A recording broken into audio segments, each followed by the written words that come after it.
والصلاة والسلام على أشرف الأنبياء والمرسلين وعلى آله وصحبه أجمعين. أما بعد، فأعوذ بالله من الشيطان الرجيم. بسم الله الرحمن الرحيم. إنما يخشى الله من عباده العلماء. آمنت بالله صدق الله العظيم وصدق رسوله النبي الأمين المكين الكريم، ونحن على ذلك لمن الشاهدين والشاكرين، والحمد لله رب العالمين. آج علی جناب محمد اسماعیل صاحب عزیزی کے گھر پہ عرس حضور حافظ ملت علیہ رحمۃ و رضوان منعقد کیا گیا، جس میں آپ حضرات شرکت فرما رہے ہیں۔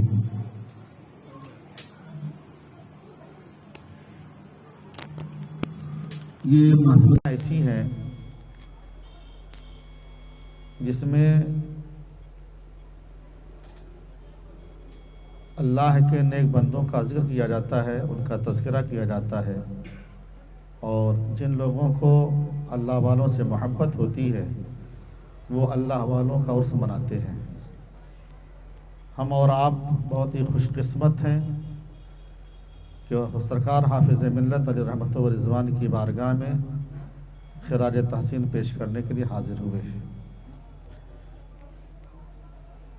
جتنے بھی حضرات حاضر ہیں یا جہاں تک میری آواز پہنچ رہی ہے، ان تمامی حضرات کو سلام محبت پیش کرتا ہوں۔ السلام علیکم ورحمۃ اللہ وبرکاتہ۔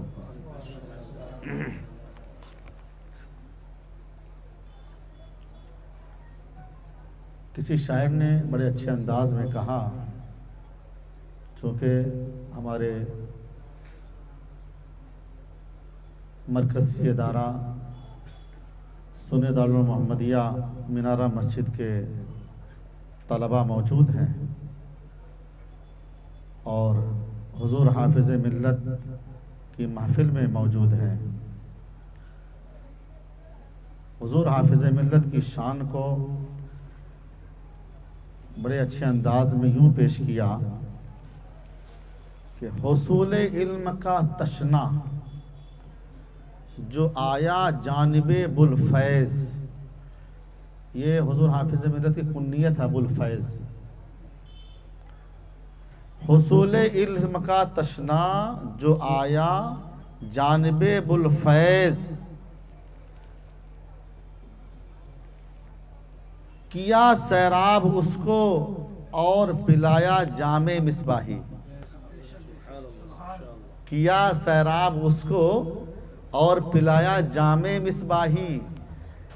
جو جامعہ اشرفیہ میں گیا فارغ ہوا وہ مصباحی کہلاتا ہے، اور اگر فارغ بھی نہیں ہو سکا کم سے کم 2 سال بھی اگر جامعہ اشرفیہ کا دانہ کھا لیا، وہاں کی ہوائیں حاصل کر لی، تبھی وہ مصباحی بن جاتا ہے۔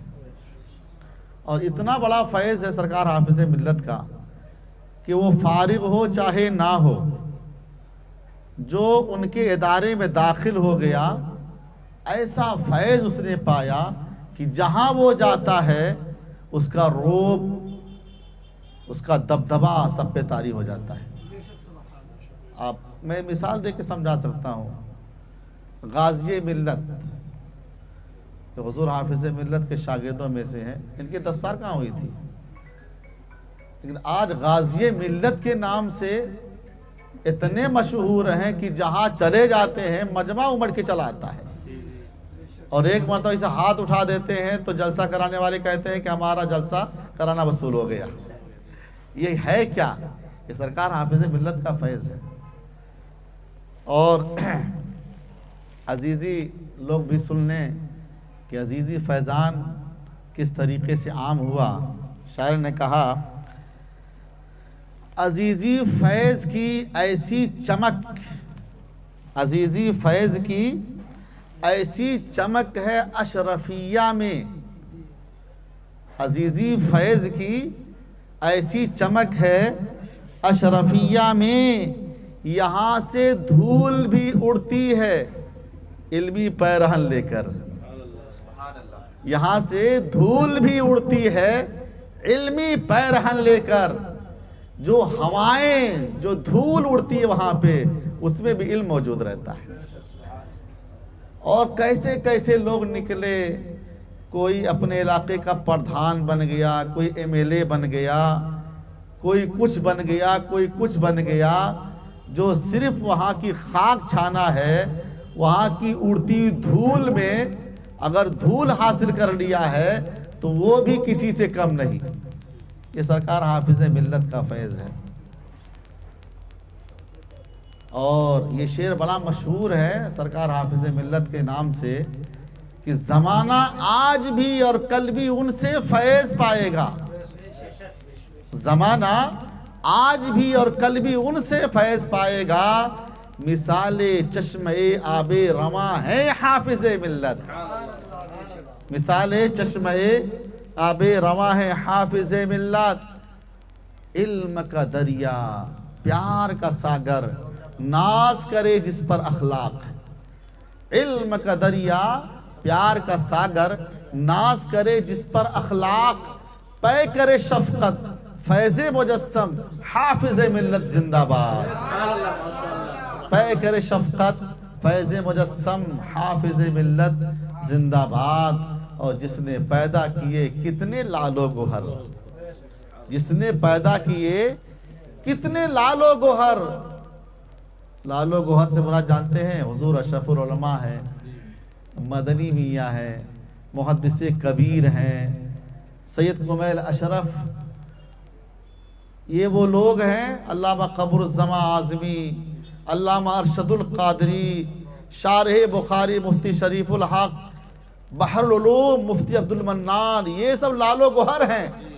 یہ تو یہ چند نام میں شمار کرا رہا ہوں۔ صوفی نظام الدین، جن کو بچپنے ہی میں کہہ دیا صوفی صاحب، تو صوفی صاحب کے نام سے مشہور ہو گئے۔ شارح بخاری کو کہا، شارح بخاری تو بعد میں بنے لیکن اسی نوازشات تھی وہ شارح بخاری بنے، اور مفتی عبد المنان کو کہا دیا یہ بحر العلوم ہے، تو بحر العلوم بن گئے۔ اور یہی بمبئی کے سرزمین پر ایک جلسے میں سرکار حافظ ملت تشریف لائے، اور سیدی آقائی مولائی حضور سید حامد اشرف صاحب قبلہ کو کیا کہا؟ اشرف العلماء۔ یہ کسی اور کا دیا ہوا نام نہیں ہے، حضور حافظ ملت کا دیا ہوا ہے، تو آپ اشرف العلماء کے نام سے مشہور ہو گئے۔ اور حضور حافظ ملت نے حضور اشرف العلماء کو جب بھیجا تھا بمبئی، تو آپ نے لکھا تھا یہ فطری ولی ہیں، فطری ولی۔ اب ولی ولی ولی را ولی میشا ناسل، ولی ولی کو پہچانتا ہے تو وہ ولی تھے، اسی لیے انہوں نے پہچانا کہ یہ ولی ہیں۔ تو حضور حافظ ملت نے اشرف العلماء کی ولایت کی سند عطا کر دی، سند عطا کر دی کہ یہ ولی ہیں۔ اب جو چڑھے، جو جلے، جو مخالفت کرے وہ اپنی آخرت برباد کرتا ہے۔ اولیاء اللہ سے چڑھنے والا، جلنے والا اللہ تعالیٰ کو جنگ کی دعوت دیتا ہے، اللہ تعالیٰ سے لڑائی کا وہ چیلنج کرتا ہے، اس لیے کہ اللہ تعالیٰ نے فرمایا، وہ حدیث قدسی ہے، من عادی لی ولی فقد آذنتہ للحرب، جس نے میرے ولی سے دشمنی کی اس نے مجھ سے اعلان جنگ کیا۔ یہ ہے حدیث پاک۔ بہرحال درود پاک پڑھی، اللہم صلی علی سیدنا و شفیعنا و حبیبنا مولانا محمد معدن الجود والکرم، بارک وسلم، صلو علیہ صلاۃ و سلام علیک یا رسول اللہ صلی اللہ تعالی علیہ وسلم۔ حضور حافظ ملت علیہ رحمت و رضوان، قصبہ بھوجپور مراد آباد میں 1312 ہجری 1896 عیسوی میں پیدا ہوئے۔ حضور حافظ ملت جب پیدا ہوئے تو آپ کے دادا نے آپ کا نام رکھا عبدالعزیز. کیا نام رکھا؟ عبدالعزیز نام رکھا. اور یہ وجہ رکھنے کی بیان کیا کہ دہلی میں ایک بہت بڑے عالم گزرے ہیں جن کا نام ہے عبدالعزیز محدث دہلوی. ان کے نام پر اپنے پوتے کا نام رکھ رہا ہوں تاکہ میرا پوتا بھی بڑا عالم بنے. یہ جذبہ تھا آپ کے دادا جان کا، اور ایک تصور دیا ہم لوگوں کو، ذہن دیا کہ ہمیں بھی چاہیے کہ اپنے بچوں کا نام بزرگوں کے نام پر رکھیں تاکہ بزرگوں کی تاثیر ہمارے بچوں کے اندر آئے. آج کیا ہوتا ہے؟ کسی فلمی اسٹار کا نام رکھا جاتا ہے، کسی ہیرو اور ہیروئن کا نام رکھا جاتا ہے، کسی کھلاڑی کا نام رکھا جاتا ہے. ایسا نام رکھا جاتا ہے جس کا کوئی معنی ہی نہیں نکلتا ہے. اسی لیے وہ بے معنی ہی آدمی ہوتا ہے. کھلاڑی ہے تو کھلاڑی رہے گا، ہیرو ہیروئن کا نام رکھیں گے تو وہی رہے گا. اور اگر بزرگوں کے نام پہ نام رکھا ہے تو وہ اس کے اندر بزرگی آئے گی، اللہ والوں کی تاثیر آئے گی، ان کا اثر آئے گا، اور وہ لڑکا، وہ بچہ کامیاب ہوگا. حضور حافظ ملت علیہ رحمت و رضوان نے ابتدائی جو تعلیم حاصل کی اپنے گھر ہی پر کی، پرائمری کی تعلیم گھر ہی پر کی، اور اس کے بعد حفظ آپ نے اپنے والد گرامی حضرت حافظ محمد غلام نور علیہ رحمت و رضوان سے آپ نے حفظ کیا. اور حفظ مکمل کرنے کے بعد آپ فرماتے ہیں کہ ہمارے پڑوس میں ایک مسجد تھی محلے کے اندر، اسی مسجد میں آپ امامت فرماتے تھے اور اپنے گھر کا کام پڑوسیوں سے زیادہ کرتے تھے. اور تیسرا کام یہ تھا کہ قرآن پاک ایک ختم پڑھتے تھے ڈیلی، ایک ختم قرآن پاک ڈیلی پڑھتے تھے. اور ایک مدرسہ تھا، اس مدرسے میں آپ بحیثیت معلم بھی تھے. فرماتے ہیں میں 5 سال تک 4 کام مستقل طور پہ سب سے زیادہ کرتا تھا. گھر کا کام پڑوسیوں سے زیادہ، پھر مدرسے میں پڑھانا، پھر مسجد میں امامت کرنا، پھر ایک ختم قرآن پاک پڑھنا. یہ آپ کا معمول تھا. یہ آپ لوگوں کو اس لیے بتا رہا ہوں تاکہ آپ کے اندر یہ جذبہ بیدار ہو کہ ہمیں بھی اسی طریقے سے پڑھنا چاہیے، تب جا کر کے آدمی بہت اونچے مقام پر پہنچتا ہے. حضور حافظ ملت بہت دنوں تک یہ آپ کا سلسلہ جاری تھا. آپ سوچتے تھے کہ میرے والد نے دعا مانگی ہے اور انہوں نے کہا میرا بیٹا بڑا عالم بنے گا، تو میں تو یہیں تک محدود ہو گیا، میں کیسے بڑا عالم بن سکتا ہوں. یہ آپ سوچ رہے تھے کہ آپ کے علاقے میں ایک جلسہ ہوا، اس میں حضور صدر الشریعہ علیہ رحمت و رضوان تشریف لے گئے تھے. اور جب آپ وہاں پہنچے تو دیکھا، ملاقات کی اور علمی پیاس بجھانے کی بات پیش کی، تو حضور صدر الشریعہ علیہ رحمٰن نے فرمایا کہ چلو میاں میرے ساتھ اجمیر معلیٰ، میں وہاں تعلیم دیتا ہوں، وہاں چلو میں پڑھاؤں گا. تو حضور حافظ ملت وہاں سے گئے اجمیر معلیٰ. فرماتے ہیں میری زندگی کے 9 سال کے عرصے اتنے حسین اور اتنے اچھے گزرے ہیں کہ پوری زندگی میں میرے وہ 9 سال کے مقابل میں کوئی ایام نہیں. 9 سال کا عرصہ اجمیر معلیٰ بارگاہ غریب نواز میں آپ نے گزاری. اور پھر اس کے بعد حضور صدر الشریعہ علیہ الرحمہ جب وہاں سے گئے بریلی شریف، تو حضور حافظ ملت نے تعلیم مکمل کر کے وہاں سے آپ کے ساتھ ہو لیے بریلی شریف گئے، وہاں سے آپ نے سند فراغت حاصل کی. یہ کب کی بات ہے؟ یہ 1972 کی بات ہے، نہیں 1932 کی بات ہے. اور پھر 1934 میں حضور صدر الشریعہ علیہ رحمت و رضوان کے حکم پر آپ مبارک پور تشریف لائے. اور مبارک پور جب آئے تو آپ صدر مدرس کی حیثیت سے آئے. اور 1934 میں جب آپ یہاں آئے تو چھوٹا سا مکتب تھا، اور حضور اشرفی میاں رحمۃ اللہ علیہ کے ماننے والے مبارک پور میں تھے. حضور اشرفی میاں رحمۃ اللہ علیہ نے وہ چھوٹا سا جو مدرسہ تھا اس کو قائم فرمایا تھا تاکہ یہاں کے لوگ علمی پیاس بجھائیں. اسی مدرسے میں حضور حافظ ملت پہنچے. 1 سال کے اندر حضور حافظ ملت نے وہ عظیم کارنامہ انجام دیا کہ جو مدرسہ اشرفیہ تھا اس کو دارالعلوم اشرفیہ بنا دیا 1 سال کے اندر. اور پھر اس کے بعد 1972 میں آپ نے الجامعۃ الاشرفیہ کی بنیاد ڈالی، جو باہر کی زمین ہے، یونیورسٹی جو قائم کیا ہے اس کو بنایا نئے سرے سے اور اس میں 4 بزرگوں کو آپ نے اکٹھا کیا۔ کون کون تھے آپ لوگ سن لیجئے قاعدے سے۔ اس میں پہلا نام حضور صدر الشریعہ کا آتا ہے، اور دوسرا نام حضور مفتی اعظم ہند کا آتا ہے، تیسرا نام قاضی شمس الدین جونپوری جو قانون شریعت کے مصنف ہیں، اور چوتھا نام مجاہد ملت کا آتا ہے۔ یہ 4 شخصیتوں کو آپ نے بلایا اور انہی کے ہاتھوں سے، بلکہ ایک روایت میں بھی ہے کہ حضور سید العلماء بھی تشریف فرما تھے، حضور محدث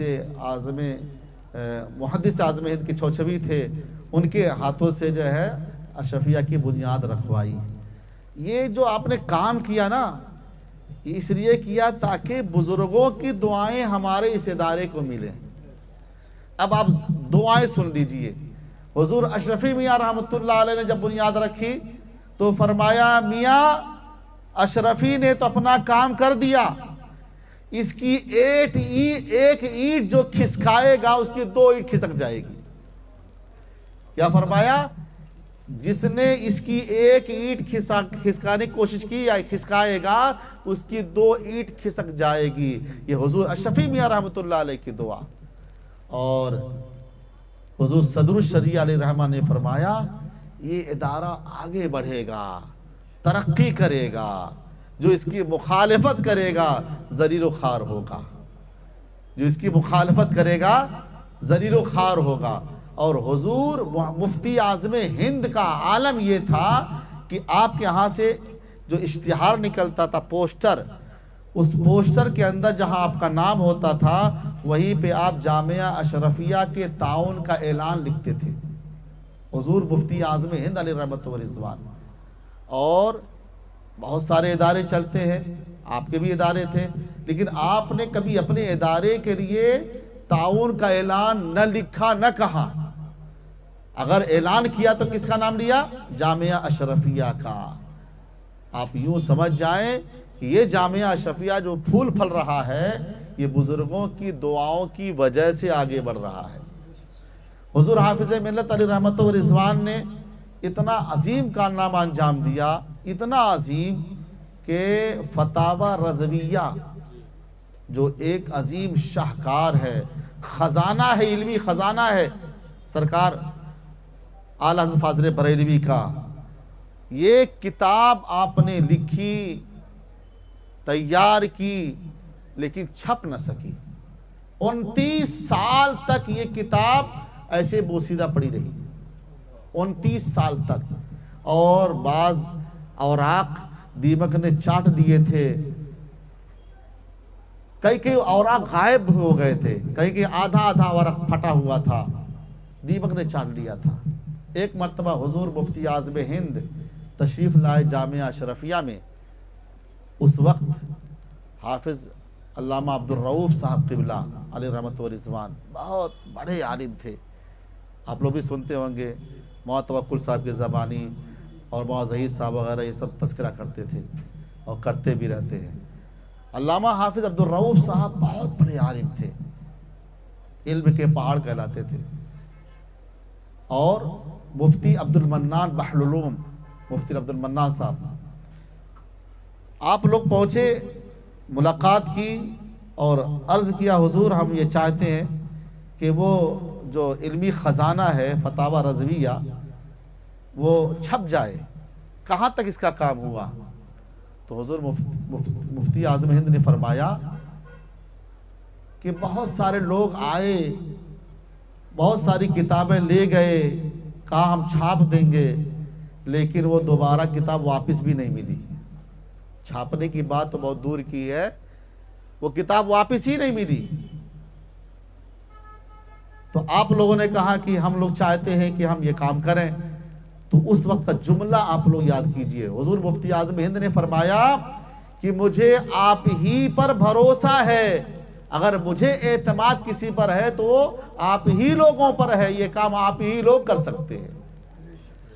یہ سب سے بڑی بات یہ ہے کہ اشرفیہ کے اساتذہ پر اعتماد ہونا مفتی اعظم ہند کا، اور دوسری بات یہ ہے کہ اساتذہ اشرفیہ نے وہ کام کر کے دکھایا، جس پر اعتماد ہوا انہوں نے کر کے بتایا، اور سب سے بڑا اور اہم کردار جو ادا کیا وہ حافظ علامہ عبدالرؤف صاحب علیہ رحمت و رضوان نے کیا۔ متن کو جو اوراق غائب تھے ان کو ان کے مزاج کے مطابق ان کے حساب سے آپ نے لکھا، اور لکھنے کے بعد اس کو مکمل کیا۔ 2 جلدیں پہلے تیار ہوئیں، پھر اس کو بھیجا گیا حضور مفتی اعظم ہند کی بارگاہ میں، بہت خوش ہوئے، بہت دعائیں دی۔ اس طریقے سے اس میں 1-2 نہیں ہے، بلکہ حضور حافظ ملت کے تلامذہ مفتی عبد المنان صاحب، علامہ شفیع صاحب، قاری یحییٰ صاحب، یہ بڑے بڑے جو دگج لوگ تھے نا، ان لوگوں نے مل کر کے اس عظیم کارنامے کو انجام دیا۔ تب جا کر کے فتاوی رضویہ آج ہمارے ہاتھوں میں وہ کتاب نظر آتی ہے، لائبریریوں میں آج سجی ہوئی دکھائی دیتی ہے۔ اس میں سب سے بڑا اہم کردار کس نے ادا کیا؟ حضور حافظ ملت کے تلامذہ نے کیا ہے۔ حضور حافظ ملت کے تلامذہ کا اگر کردار یکجا کیا جائے، ایک ضخیم کتاب تیار ہو جائے گی کہ پوری دنیا میں جہاں بھی دیکھیے، آج لوگ کہہ دیتے ہیں نا بڑی آسانی کے ساتھ کہ اشرفیہ جو ہے یہ ترجمان اعلی حضرت نہیں ہے، اور میں تو ثابت کروں گا کہ آپ جو بولتے ہو غلط بولتے ہو، بلکہ حضور حافظ ملت کے تلامذہ خود ہی ترجمان اعلی حضرت ہے۔ ترجمان اعلی حضرت خود ہی ہے تلامذہ۔ جس میدان میں آپ دیکھیے وہاں نمایاں اگر کسی کا کردار ہے تو حافظ ملت کے تلامذہ ہی کا ہے۔ آپ یہاں دیکھیے حضور اشرف العلماء کو تو آپ نے دیکھا بھی ہوگا یا نہیں دیکھا ہوگا، سنا ہی ہے، زیادہ عرصہ تو گزرا نہیں ہے۔ حضور اشرف العلماء نے بمبئی کی سرزمین پر نقشہ بدل دیا۔ یہاں لوگ کہتے تھے کہ یہاں سے مدرسے چلائے جا سکتے ہیں لیکن مدرسہ نہیں چلایا جا سکتا ہے۔ حضور اشرف العلماء نے کہا نہیں میاں، یہاں مدرسہ بھی چلایا جا سکتا ہے، اور آپ نے سنی دارالمحمدیہ کا قیام کر کے ثابت کر دیا کہ کس طریقے چلایا جاتا ہے۔ اتنا عظیم ادارہ قائم فرمایا، اور آپ کے اس ادارے کے قائم ہونے کے بعد اداروں کا جال بچھ گیا، مساجد کی بنیادیں پڑنا شروع ہو گئیں اسی بمبئی کے سرزمین پر۔ بمبئی ہو، بھیونڈی ہو، کلیان ہو، پورے مہاراشٹر کی بات کرتا ہوں، جہاں جاؤ لوگ یہ کہتے ہیں حضور اشرف العلماء کے ہاتھوں سے اس کی بنیاد پڑی ہے۔ مسجد ہو یا مدرسہ ہو، یہ کردار کس نے ادا کیا؟ حضور اشرف العلماء نے ادا کیا ہے، اور یہ کون ہے؟ حافظ ملت کے شاگرد ہے حضور اشرف العلماء۔ علامہ ظہیر صاحب کو دیکھیے صاحب، آج تو آپ دیکھتے ہیں، پڑھتے ہیں، سنتے ہیں، ان کی تفسیر کا کوئی جواب نہیں ہے، ان کے علم کا کوئی جواب نہیں ہے۔ یہ کون ہے؟ یہ حافظ ملت کے شاگرد ہیں۔ قاری عبدالرشید صاحب مینارہ مسجد کے امام صاحب دیکھیے، ادھر کھوٹا گاڑ کے بیٹھے ماشاءاللہ، یہ بھی حضور حافظ ملت کے شاگرد ہیں۔ علامہ عبدالرحیم صاحب جو محبوب سبحانی کے بانی مبانی، وہ حضور حافظ ملت کے شاگرد۔ آپ کے بمبئی کے جو قاضی ہیں مفتی محمود اختر، یہ بھی حضور حافظ ملت کے شاگرد ہے۔ یہ تو میں جو مجھے یاد ہے، جو میں دیکھ رہا ہوں، وہ میں آپ کے سامنے شمار کرا سکتا ہوں۔ سمجھ میں یہ آیا کہ دنیائے سنیت پر حضور حافظ ملت کا بہت بڑا احسان ہے۔ مدنی میاں کے علم کا کوئی جواب نہیں۔ لوگ کہتے ہیں 15ویں صدی کے مجدد ہیں، اگر آپ اس کے قائل ہیں تو میں یہ کہتا ہوں حضور حافظ ملت کے تلامذہ میں ایسے ہیں جو وقت کے مجدد بھی ہیں۔ مدنی میاں سرکار کا یہ حال ہے صاحب، ان کو دیکھنے کے بعد ایسا محسوس ہوتا ہے کہ اللہ نے ان کے سینے میں کتنا علم انڈیل دیا ہے۔ ارے جب مدنی میاں کے علم کا یہ حال ہے تو سرکار حافظ ملت کے علم کا اندازہ کون لگا سکتا ہے؟ انہی کے تو پڑھائے ہوئے ہیں نا۔ علامہ قمر الزما، حافظ عبید اللہ خان اعظمی، یہ وہ لوگ ہیں۔ محمد آباد میں غالباً ایک جلسہ ہونے جا رہا تھا، کسی نے آ کے کہا حضور حافظ ملت کی حضرت اگر کوئی اچھے خطیب آ جاتے تو پروگرام ہمارا بہت اچھا ہوتا۔ تو حضور حافظ ملت نے فرمایا میاں مقرر چاہتے ہو کہ میں مقرر کی مشین تمہیں دے دوں، تقریر کی مشین ہی دے دوں تم کو؟ چونک گئے لوگ، تقریر تو سنی گئی لیکن تقریر کی مشین نہیں سنی گئی ہے۔ پوچھا وہ کون ہے؟ کہا ہمارے 2 شاگرد ایسے ہیں جو تقریر کی مشین ہے۔ کس کا نام لیا؟ عبید اللہ خان اعظمی کا نام لیا، علامہ قمر الزما کا نام لیا، تو مفکر اسلام ہے۔ یورپ کے اندر جو آپ نے کام کیا ہے، علامہ قمر الزمان اعظمی نے اتنا شاندار کام کیا ہے اپنے خطابت کی بنیاد پر، اور آپ کے انڈیا میں حضور حافظ ملت کے شاگردوں ہی کا جلوہ ہے. کہیں غازی ملت چمک رہے ہیں، کہیں عبید اللہ خان اعظمی چمک رہے ہیں، یا ایسے ایسے، یا تو پھر ان کے شاگردوں کے شاگرد ہیں. اگر نوجوانوں میں کوئی خطیب ابھرا ہے تو وہ بھی انہی کے خوش اچی ہیں، کوئی الگ سے نہیں ہے. حضور حافظ ملت علیہ رحمت و رضوان نے اتنا عظیم کارنامہ انجام دیا جس کی وجہ سے پوری دنیا کے اندر حافظ ملت کا چرچا ہو رہا ہے. چاہے امریکہ ہو، لندن ہو، ہالینڈ ہو، یورپ ہو، دبئی ہو، مسقط ہو، کہیں بھی آپ دیکھیں نظر اٹھا کر کے آپ کو حافظ ملت کے تلامذہ نظر آئیں گے.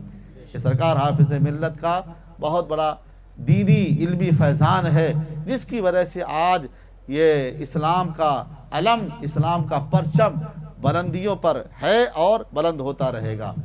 حضور حافظ ملت جہاں علمی فیضان آپ نے بانٹا ہے، وہیں پر آپ زہد و تقوی کے پیکر تھے. آپ یقین کیجئے حضور حافظ ملت ایسے تہجد گزار تھے کہ بالغ ہونے کے بعد سے لے کر وصال تک آپ کی تہجد کی نماز نہیں چھوٹی. تہجد کی نماز نہیں چھوٹی ہے. کتنے بڑے متقی و پرہیزگار 5 وقتہ نمازوں کو ادا کرنا بڑا مشکل ہو جاتا ہے، اور چہ جائے کہ حضور حافظ ملت ادارے میں پڑھا بھی رہے ہیں، سفر بھی کر رہے ہیں، تقریر کرنے پروگرام میں بھی جاتے ہیں، جا کے وہاں سے بھی آ رہے ہیں، لیکن آپ نے چاہے سفر ہو یا حضر ہو آپ نے نماز تہجد نہیں چھوڑی ہے. ایک واقعہ سن لیجئے. حضور حافظ ملت کہیں سے چل کے آ رہے تھے، تاخیر ہو گئی، ٹرین سے سفر کر کے آئے، اور نیوادہ ایک علاقہ پڑتا ہے مبارک پور کے پاس میں، وہاں پہ کسی صاحب نے جلسے کا پروگرام رکھا تھا. حضور حافظ ملت جب سٹھیاؤں پہنچے تو تقریباً 9 یا 9:30 بج گئے تھے. اب وہاں سے آپ پیدل چلے، پھر 1-2 طالب علم کو لیے، لالٹین جلائی، اور پھر اس لالٹین کو لے کر کے چلے آپ گئے. جب جلسہ گاہ میں پہنچے تو تقریباً 10 ساڑھے 10 بج چکے تھے. ان لوگوں نے سمجھا کہ حضرت کھا پی کے آ رہے ہیں، یہاں ٹرین میں تھے، رش کی وجہ سے یہاں کچھ کھائے پیے نہیں. یہ ٹفن میں، نشتے دان میں کھانا موجود تھا، لیکن اب کھانے کا موقع ہی نہیں لگا، نہیں کھانا کھائے. وہاں پہنچے، ان لوگوں نے سمجھا کہ کھانا کھا کے آئے ہیں. ان لوگوں نے بھی نہیں پوچھا کہ کھانا کھائیں گے کہ نہیں کھائیں گے. تقریر کروائی آپ نے، خوب زوردار طریقے سے بیان کیا. بیان کرنے کے بعد انہوں نے رخصت کر دیا. اب جب وہاں سے رخصت کیا اور آپ جب آئے تو جو 2 طالب علم آپ کے ساتھ تھے، ان لوگوں کو رہ نہ گیا کہ حضرت آپ اتنی محنت کر کے آپ تشریف لائے، بھوکے پیاسے، ان لوگوں نے تقریریں کروائیں اور ان لوگوں نے ضیافت بھی نہیں کی، اور پھر بھی آپ خوشی خوشی تشریف لے جا رہے ہیں.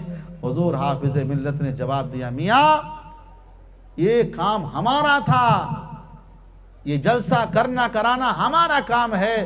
ہم وارث انبیاء ہیں، ہم اپنے نبی کے وارث ہیں. ہمارا یہ فرض ہے کہ ہم جگہ جگہ جائیں اور لوگوں کو دین کی بات بتائیں. ان کا احسان ہے، انہوں نے اسٹیج لگایا، مائک کا انتظام کیا، ہمیں موقع دیا بولنے کا، ہم آئے اپنی بات رکھے. ان کا احسان ہے، ان کا احسان ہے. یہ حافظ ملت کا مزاج تھا. نذرانہ چولہے بھاڑ میں جائے اس کی طرف آپ نے توجہ نہیں کی، بلکہ دین کو سامنے رکھا اور کہا دیکھو ہمارا کام یہ ہے دین کی نشر و اشاعت کرنا، دین کی باتوں کو لوگوں تک عام کرنا. اگر انہوں نے یہ کام کیا تو ان کا احسان ہے، میرا کیا ہے؟ میرا تو کام ہی ہے، میں تو اسی لائن کا آدمی ہو، یہ میرا کام تھا، انہوں نے میرے کام کو آسان کر دیا. یہ جواب دیا اپنے تلامذہ کو. یعنی نفس کشی کیا آپ نے کہ نفس کا غلبہ نہ آنے پائے. جب انسان کے اندر دنیا داری آتی ہے تو انسان دین کا کام نہیں کر پاتا ہے. یہ حضور حافظ ملت علیہ رحمت و رضوان کے طرز زندگی سے معلوم ہوتا ہے کہ آپ سب کام کرتے تھے، اسی کے ساتھ ساتھ لوگوں کی اصلاح بھی کرتے تھے، دعا تعویذ بھی کرتے تھے، دعائیں بھی کرتے تھے. اور دعا کی بات آئی تو ذرا سنیے، ابھی میں نے سنا محدث کبیر علامہ ضیاء المصطفیٰ صاحب کی بات سنیے. انہوں نے کہا مجھے بہت تکلیف تھی، گھبراہٹ بہت زیادہ ہوتی تھی، بہت بے چین رہتا تھا. میں گیا حضور حافظ ملت کی بارگاہ میں، کہا حضور مجھے بہت گھبراہٹ ہوتی ہے، کوئی نسخہ عطا فرما دیں. حضور حافظ ملت علیہ رحمت و رضوان نے فرمایا میاں کیا ہوتا ہے؟ گھبراہٹ ہوتی ہے؟ اچھا. آپ نے سر پہ ہاتھ رکھا اور فرمایا کہ آپ یہ داہنا ہاتھ دل پر رکھ کر ہر فرض نماز کے بعد 11 مرتبہ پڑھو الا بذکر اللہ تطمئن القلوب، الا بذکر اللہ تطمئن القلوب. دائنا ہاتھ سینے پر رکھ کر کے دل پر رکھ کر کے پڑھو 11 بار ہر فرض نماز کے بعد، انشاءاللہ یہ تکلیف دور ہو جائے گی. تو کہتے ہیں حضور محدث کبیر فرماتے ہیں کہ میں نے 3 سے 4 دن کیا یہ عمل تو مجھے فرق معلوم پڑا، ایک نئی زندگی میں نے محسوس کی. اور جب میں نے 1 مہینہ ریگولر کیا تو وہ تکلیف میری ختم ہوئی، اور کہتے 38 سال کا عرصہ گزر گیا مجھے گھبراہٹ ہوئی ہی نہیں. تو مجھے وہ حدیث یاد آ گئی. حسن اتفاق ایسا کہ آج ہی میں نے مشکات شریف وہ حدیث پڑھائی. حضرت صائب بن یزید رضی اللہ تعالیٰ عنہ وہ فرماتے ہیں کہ میری خالہ، میں بیمار تھا، میری خالہ رسول پاک کی بارگاہ میں لے کے حاضر ہوئی اور عرض کیا یا رسول اللہ یہ میرا بھانجا ہے بیمار رہتا ہے. تو میرے آقا علیہ السلام نے اپنے دستے مبارک کو صائب بن یزید کے سر پہ رکھا اور رکھنے کے بعد دعا فرمائی اللہ تمہیں سلامت رکھے. وہ آپ نے جو دعا فرمائی تو ان کو 100 سال کی عمر ملی اور دانت ان کے ویسے ہی سلامت، اور سر پہ سرکار نے جو ہاتھ رکھا دستے مبارک رکھا سارے بال سیاہ ہی رہے، سفید نہیں ہوئے. تو وہ یہ ہم کو وہیں سے سمجھ میں آتا ہے کہ میرے آقا علیہ السلام کا جو فیضان ہے، میرے آقا کے ذریعے سے ان کے چاہنے والے ان کے امتیوں میں یہ چیز ٹرانسفر ہوتی ہے اور وہ چیز آتی ہے. اسی لیے ہم اپنے بزرگوں کی بارگاہ میں فیض لینے جاتے ہیں، اس لیے کہ جو سچا عاشق رسول ہوتا ہے اس کے اندر میرے آقا کا اثر ضرور آئے گا. تو حضور حافظ ملت علیہ رحمت و رضوان ایسے عامل تھے، اجنہ کو پڑھاتے تھے، اجنہ کو پڑھاتے تھے. اور جب ہم لوگ پڑھتے تھے تو یہ بات بڑی مشہور تھی کہ جس کو سبق نہ یاد ہو وہ روضہ حافظ ملت میں جائے یاد کرے یاد ہو جائے گا. اتنی مدد ملتی تھی. اور بچے جو ہے کبھی کئی بار ایسا ہوا کہ بچے دیکھ کے ڈر جاتے تھے، کچھ اجنہ آتے تھے اور وہ اپنی شکل میں آ جاتے تھے تو کئی بار بچے ڈرے.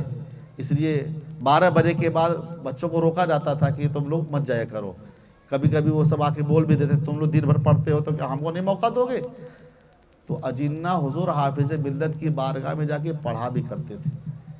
اور میں آپ کو بتاؤں یہ واقعہ نقل کیا خالد تبسم عزیزی صاحب نے، مجھ سے خود بیان کیا.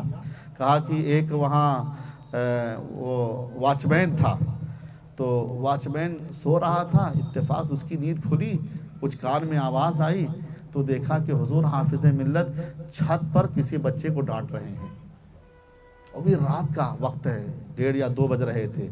اب وہ کہا دھیرے دھیرے میں نے دیکھا حضور حافظ ملت ڈانٹ رہے ہیں کہ تم لوگ کیوں میرے بچوں کو پریشان کرتے ہو، کیوں ایسا کرتے ہو ویسا کرتے ہو، یہ سب بیان کر رہے تھے. اب یہ جو ہے چپکے سنے. اس کے بعد پھر جب صبح ہوئی ہمت نہیں پڑی کہ جا کر کے پوچھے، دوسروں سے بیان کیا کہ میں نے ایسا دیکھا، مجھے لگا کہ حضور حافظ ملت اجنہ کو پڑھا رہے تھے اور انہیں بچوں کو ڈانٹ رہے تھے. وہ حضور حافظ ملت علیہ رحمت و رضوان ہے. اللہ تبارک و تعالیٰ نے اپنی زبان میں وہ تاثیر پیدا فرما دی تھی کہ جو آپ کہتے تھے وہ ہو جاتا تھا. فرماتے تھے زمین کے اوپر کام، زمین کے نیچے آرام. اتفاق زندگی ہے، اختلاف موت ہے. آپ کے جو اقوال ذری ہے نا، آپ اس کو دیکھیے اور پھر اس کے بعد پرکھیے، پھر دیکھیے آپ کو احساس ہوگا کہ حضور حافظ ملت علیہ رحمت و رضوان کے نکلے ہوئے جو الفاظ ہیں اللہ تعالیٰ نے کیسے قبول فرمایا کہ وہ جملے آج بھی لوگوں کے زبانوں پہ جاری ہیں. زمین کے اوپر کام، زمین کے نیچے آرام، اتفاق زندگی ہے، اختلاف موت ہے. یہ آپ سنتے رہیے. ایسے بہت سارے اقوال حضور حافظ ملت کے. فرماتے ہیں میں نے اپنی پوری زندگی جامعہ اشرفیہ کے لیے وقف کر دی، اور بلکہ کہا کہ پسینہ نہیں، میں نے خون سے سینچا ہے جامعہ کو۔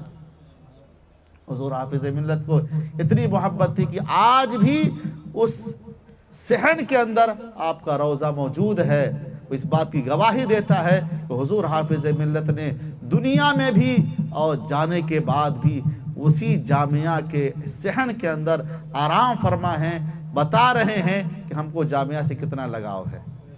اگر کوئی مخالفت کرتا جامعہ اشرفیہ کی تو حضور حافظ ملت کی روح کو تکلیف پہنچاتا ہے۔ حضور اشرف العلماء علیہ رحمت و رضوان سے میں نے خود سنا، اور جب بات آتی تھی اشرفیہ کی تو حضور حافظ ملت کی باتیں بہت بیان کرتے تھے۔ اتنا لگاؤ تھا، اتنی محبت تھی کہ یہاں کوئی بھی آتا ملنے کے لیے تو حضور حافظ ملت ہی کا تذکرہ چھیڑ دیتے تھے۔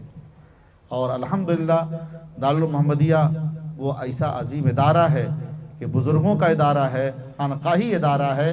اس ادارے کے جو پڑھے ہوئے طلبہ ہیں، ان کے اوپر بھی ہمارے بزرگوں کا فیض جاری ہے۔ یہاں کے جو پڑھے ہوئے بچے ماشاءاللہ جہاں بھی جاتے ہیں کامیاب رہتے ہیں۔ جیسے اشرفیہ کا حال ہے، وہی حال بمبئی میں سنی دارالمحمدیہ کے طلبہ کا حال ہے۔ یہاں کے طلبہ جہاں کہیں جاتے ہیں تو حضور حافظ ملت کا بھی فیض ان کو ملتا ہے، اور حضور اشرف العلماء کا بھی فیض ملتا ہے، اور حضور مخدوم سمنہ کا بھی فیض ملتا ہے۔ تو آپ لوگ بڑے خوش قسمت ہیں کہ سنی دارالمحمدیہ میں پڑھ رہے ہیں۔ اللہ تبارک و تعالی آپ لوگوں کو زیور علم سے آراستہ فرمائے اور دین کا سچا پکا سپاہی بنائے۔ وقت کافی ہو رہا ہے، میں اپنی بات کو سمیٹتا ہوں، ختم بھی کرنے کی کوشش کرتا ہوں اس بات کے ساتھ کہ حضور حافظ ملت علیہ رحمت و رضوان کا جو لگایا ہوا